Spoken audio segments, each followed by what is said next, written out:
Tamam, sağlık koyar. Endi bolalar hazır salim do'stim deganda bir-birlaringiz bilan omonlasab bo'lasizlar. Sen bolaysiz deganda bir-birlaringizni yiqilib chiqasizlar ya. Men seni chaqirdim deganda qo'llarni qo'yishingizga qo'yib, tanishdim deganda quloqlaringizni tartib, yaxshi bo'ldi deganda bir-birlaringizni quchoqlaysizlar, rasman. Salim do'stim. Sen bolaysiz. Men seni chaqirdim.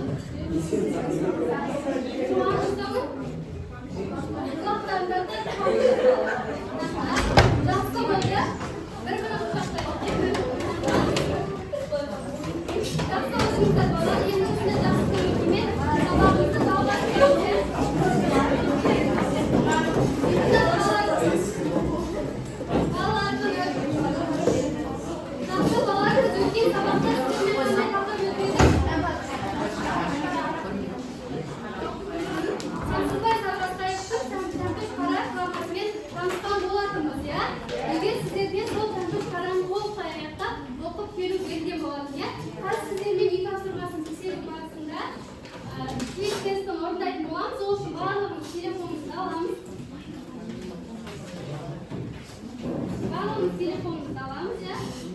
Ссылка berildi ya sizlarga. Sonымен kirib, har qaysimiz testni jeka-jeka o'rnatib olamiz. Barimiz kirib qo'shlaylik. Birinchi tezlik. Hech kim qo'shmadi. Tezlik qo'shilganda bolalar ссылка beriladi. Antijenlerimiz yozib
оған мысал бригадирдің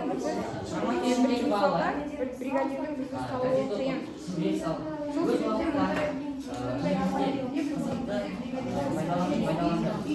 қазіргі балалар болса, өз уақыттарын гаджетке өткізеді.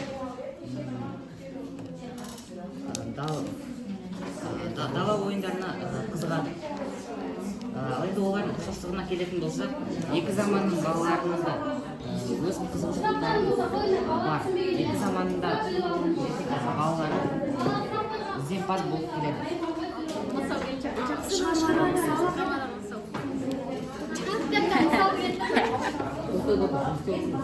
Шығармадан мысал келтірсек, сөйтіп біз орақ басында ұзаққа қармалдық. Енді денеміз солай емес, көрген малынды. Бірақ неге екені белгісіз, бұрынғыдай шашырып істеп келмеу басталсын. Өзі қалды етсе, саға қақпай дегенде қандай емес, ешкім жоқ. Енді ойлап тұрсам, сол секунд жағдайына әсер етті бізге. Біз масақтар сезіп, лабатбейді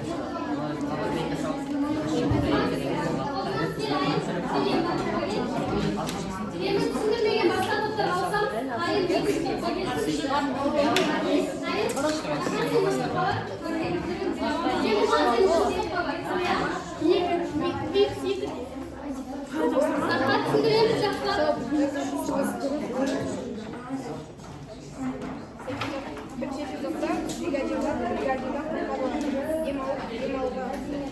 Бригадирлар сауа, если олар демалатын ал екінші мәтінде олар демала береді. Оған сол жерде бригадирді өзі ұстауы қиын.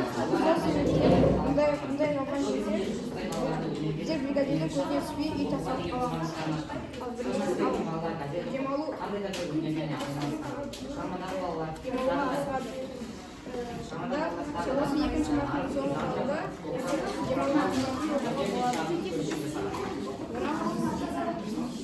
ал екінші мысал, олар орақ бірінші мәтінде олар орақ салға ораққа күштер ұстауға күштер алмайды. Ал екінші мәтінде айырмашылығын ұқсастығын айтып бере қойыңыз, не түсіндіңіз? Тезірек. Мен бірінші топтан Иә. онан Шаңшатай мен Иманбек қандай бала екен, және де оның мінезі қандай екенін түсіндім. Шаңшатай қандай бала екен, сонымен? Ұқыпты, әдепті. Ал Иманбек? Киімі таза, ал ол жаман бала. Жаман бұзық бала, иә, соны түсіндім де, жақсы, жарайсыз, отыра қойыңыз. Тағы да үшінші топтан тағы бір оқушы айтып жіберсе, кім айтады? Айта қойыңыз. Екінші топтың айтып өтіңіз, не түсіндіңіз екінші топтың? Үшінші топтан қазіргі кездегі және сол кездегі балалардың айырмашылығы мен ұқсастықтар туралы білдік. Айырмашылығы болса, олар қазіргі балалар көбінесе гаджеттерге және тағы да басқа зиянды заттарға тәуелділікке бел буады. Ал бұрынғылар жаңағы комбайнға да қызығып, Комбайнға да қызығып, өзінің эмоцияларын таза жеткізе біледі. Жақсы, жарайсыз, отыра қойыңыз, иә. Тағы айтатындарыңыз бар ма? Үшінші топтан? Тағы бір оқушы айтып бере қойыңыз. Отыра қойыңыз, айтып беріңіз. Бірінші топтан, Бірінші топтан Шаңшатай оған жетті ұқыпты. Бұзық емес болады. қандай ұқсастығы бар? Ұқсастығын айтыңызшы, Олар екеуі. екеуі де спортқа тәуелді, Спорт, иә. Спортпен айналысқанын айтады. денелі. Тағы? Екеуі де не болғысы келеді? Пионер болғысы келеді, иә. Жақсы, отыра қойыңыз. Топ басшылар сөйлеген оқушыларды бағалап отырыңыздар, және топтық жұмыс бойынша да бағалау нұсқаңыздар басыма. Ал енді екінші топтан айта қойыңыз. Менің ойымша эпизодтардың дұрыс кішкене бізге жеткізе алмады. Және топ басшы түсірім бізге кішкене ойын дұрыстап жеткізе алмай қалды. Дұрыстап жеткізе алмады, сосын түсінбей қалдыңыздар ғой, иә? Иә. Барлығы солай ма? Үшінші топтың айтқан түсінбеді ма? Бірінші топ, үшінші топтың айтқан түсінгендер бар ма? Екінші топқа түсіндіріп өтсеңіздер. Мүлдем түсінбедіңіздер ма? Айта қойыңыз. Үшінші топ эпизодтар салыстыру болған, иә? Тыңдаймыз, түсінбегендеріңіз тыңдаймыз.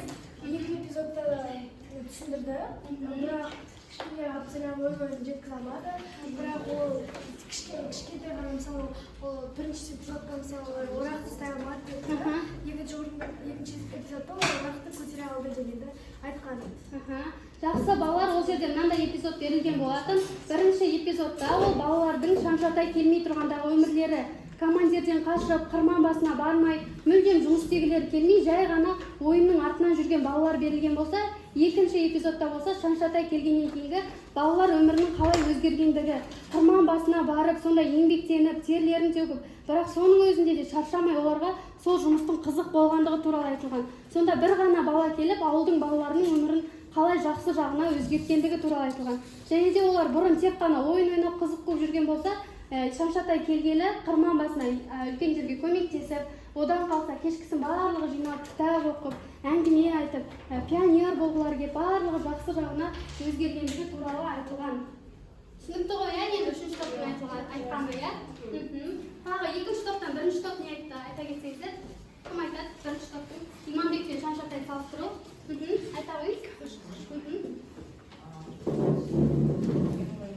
Шаңшатай мен Иманбек салыстырды, иә?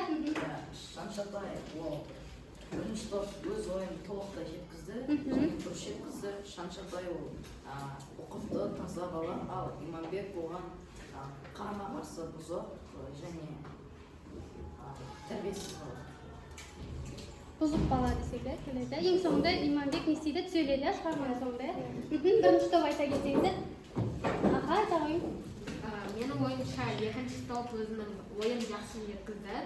Ол шығармадағы уақыт пен қазіргі уақытты дұрыс салыстырды және айырмашылығын Қандай уақыт айтты? мысалы айырмашылығы қазіргі кезде балалар көбінесе уақытын гаджетта өткізеді. Ал шығармадағы болған уақытты адамдар көбінесе газеттар, журналдарды оқыған. Иә, Далада тағы. ойнауға және қызыққан. Аха, жақсы, дұрыс айтасыздар. Екінші топтың айтып жіберіңіз. Сол мәтін бойынша болған уақыттағы балалар, менің ойымша далаға еңбектенуге, ойынға құмар болған, ал қазіргі балалар көбінесе тек қана гаджетта отырмай, өздерін дамытуға өз уақыттарын жұмсайды деп ойлаймын. Иә, дұрыс айтасыз, өте дұрыс. Тек қана қазіргі балалар гаджет пен телефоннан ойнап қана емес, ол жерде өздерінің қыздар мәселелеріне дамытуға деген заттарын табуға болады. Мысалы, неше түрлі ағылшынның курстарын жазып алып, ол телефоннан ақ сондай пайдалы нәрселерді атқаруға болады екен, иә, жалпы, иә. Енді балалар осы топтық жұмыс бойынша бір-бірімізді бағалап жіберейікші, бірінші топ, үшінші топты бағалап жіберіңіздер. Жоқ, жай ғана тұрып қалай ойларымен жақсы жеткізіп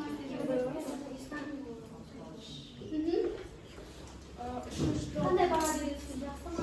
Орташа ма, нашар ма?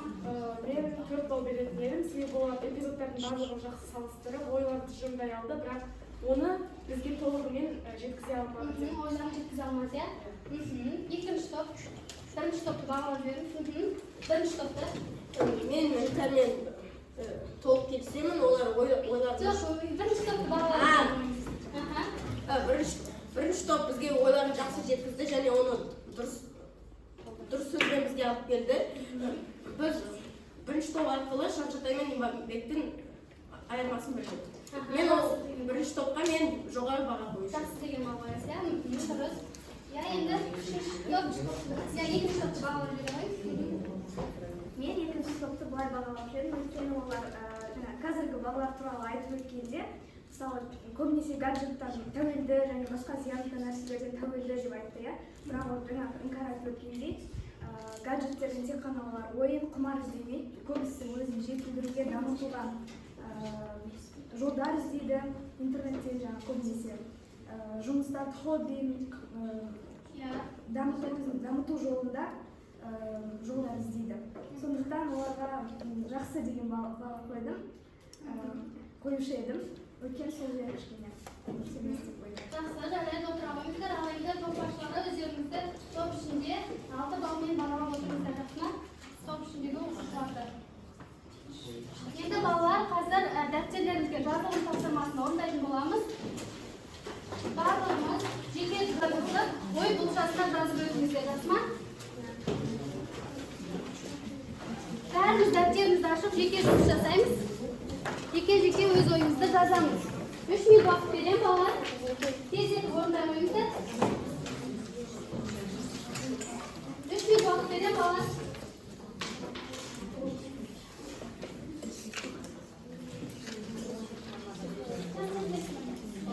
Шығармадан қандай ой түйдіңіздер, соны жазып өтіңіздер. Баяу шығып кетті. Жоқ, жазбаша жұмыс, жазылым тапсырмасы жазыңыздар. Мен бұл шығармадан ең көп үйренгенім Шаншатайдың қылық мінездері болған киімін өте ұқыпты ұстап, өзінен кішілерді қадап, қолпаштап жүретіні тағы басқа себептер мысал бола алады. Жақсы, жарайды. Отыра қойыңыз, бағалаймыз. Үшінші топтан кім оқиды? Үшінші топ. Жақсы оқиды. Үшінші топ айт.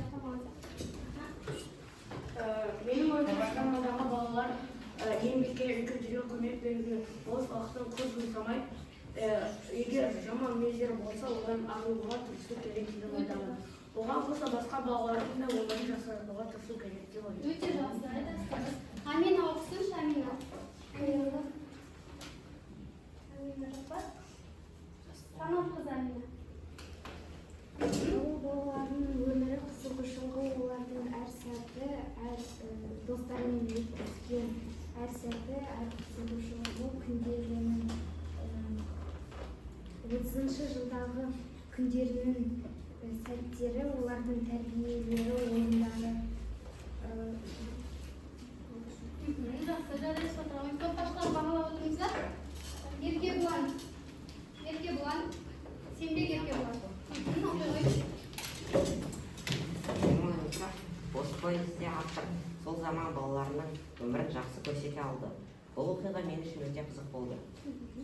Және маған Шаншатай өзінің оқытылығымен, өзінің жақсы жағымен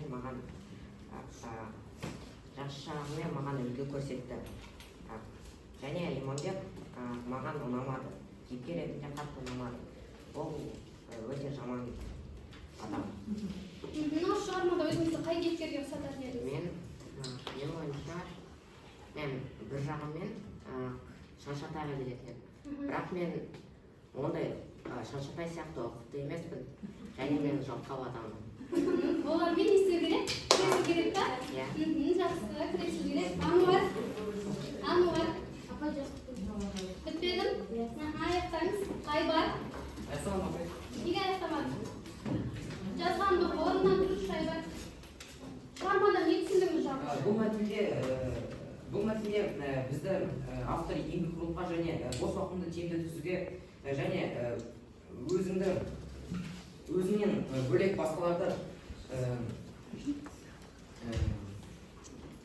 еңбекқорлыққа итермелеуге үйретеді.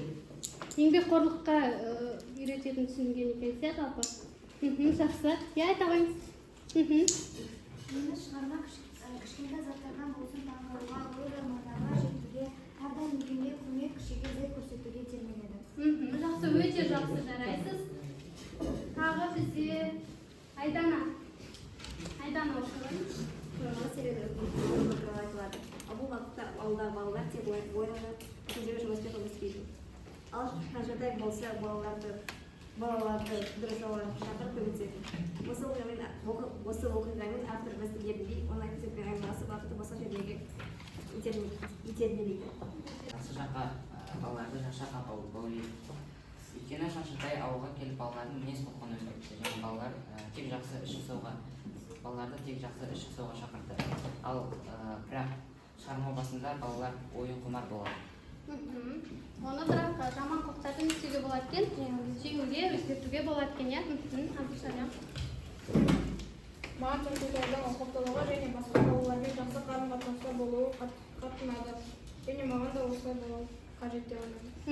Бірінші топтың берілген тапсырмасын айтып отырдым және керекті сөздерді қолданып тапсырманы орындай алдым. Керекті мағлұматтар беріп отырдыңыз, иә? Тапсырма орындай алдым деп айта алайын. Өйткені мен тест сұрақтарындағы бәрін жақсы белгіледім және басқа топтарға айтқан тапсырмаларды жақсы түсініп, жазған тапсырманы жақсы жаздым. Өте жақсы, иә, сізбен толық келісем. Айта қойыңыз. Менде тапсырманы орындай алдым деп айтқым келеді. Өйткені мен бүгін бізде мәтін оңай және де балаларға арналған қызықты қылып жазылған. Сондықтан мен мәтіннен жақсы мәліметтерді алып, тапсырманы жақсы орындай алдым деп ойлаймын. Жақсы, үшінші топтан кім айтады бізде? Үшінші топ. Мен өзім сабаққа жақсы қатыстым деп айта аламын. Мен өзім тобыма осы тапсырманы жасауға атсалыстым. Тобыңыз жақсы қатысты деп ойлайсыздар? Жоқ. Не себепті? Себебі көптеген балалар активно қатыспады. Иә, бірінші топ пен екінші топ өте жақсы қатысып отыр деп айта аламын, иә. Ал үшінші топ не қолдарын көтермейді, мүлдем дұрыс. Абдулазиз ғана қолын көтереді, айтып қатысады, иә, сондықтан жақсы қатысып отырғанын сұраймын. Тағы кері байланыс ең болмаса сабаққа. Кім айтады? Тағы. Айта қойыңыз. Мен өзімді аздап қиналдым деп айта алатын едім, өйткені мен сөздерді кішкене дұрыс жеткізе алмадым сабақ барысында, және мен өз ойымды дұрыс жеткізе алмадым. Ол үшін не істеу керек енді бұл қасиетін істету үшін? Сөздік қорын көбейту керек. Иә, ол үшін сөздік қорын көбейту үшін не істеу керек? Кітап көп оқу. Кітап оқу керек, иә, өте дұрыс, жақсы. Тағы кім не айтады? Кері байланыс. Жақсы. Мен тапсырманы орындай алдым деп айта аламын, себебі тест сұрақтарына жақсы жауап беріп, жоғары болғандардың бірінде болдым. Және топтық жұмыста белсенділік көрсетіп, басқа топтық жұмыстарын ұсынып арқылы кері байланыстыра алдым. Енді басқа тапсырманы да аламын. Өте жақсы, иә. Бірінші топ өте жақсы қатысты деп айта аламын. Иә, барлығы өте белсенді қатысып отыр. Енді топ жетекшілері өздеріңіздің бағалауларыңызды айтып жіберсеңіздер, топтар қалай бағаладыңыздар? Бірінші топтан бастап. Тукаева Камила 9, Жамалбек Ильдар 9, Мұхамедханов Мансур 9, Мәулен Айбар 7, Жақсыбай Марал 8, Ахмадиева Айдана 8, Орасхан Бағдаулет 7, Шекенқали Әділет 9, Арманқызы Амина 7, Рысқұл Нұрым 9. Не себепті ондай жоғары балдар қойдыңыз? Себебі олар тапсырма болған кезде белсенді қатысты, жауап берді. Әділ бағаладыңыз, иә? Жақсы, екінші топ. Темірлан, бағалағаныңызды айтып беріңіз.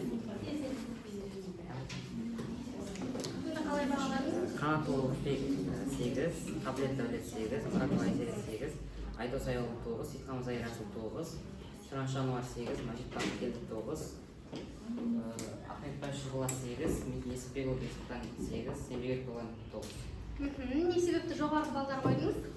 Өйткені мен тобым тапсырмаларға өте Белсенді қатысып отырды деп ойлаймын. Және барлығы бірге топтық жұмыс жасаған кезде барлығы атсалысты, көмектесті, жазды. Сол үшін осындай жоғары балдар қойдыңыз. Бүгін маған бересіңіздер, тағылып қарастаңыз.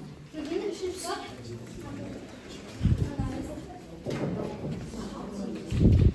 Нұрғани 6, Қанатбек 5, Сымбат 5, Айгерім 6, Амел 8, Бөрте 5, Амина 8, Әділер 6, Шерхан 5, мен 8. Жақсы, өте әділ бағаладыңыз деп ойлаймын. Өздеріне сай бағаларын қойдыңыз, иә? Ал жоғары қойған балаларға не себеп жоғары қойдыңыз? Активно қатысты, маған көмектесті. Белсенді қатысты, сізге көмектесіп отырды, иә?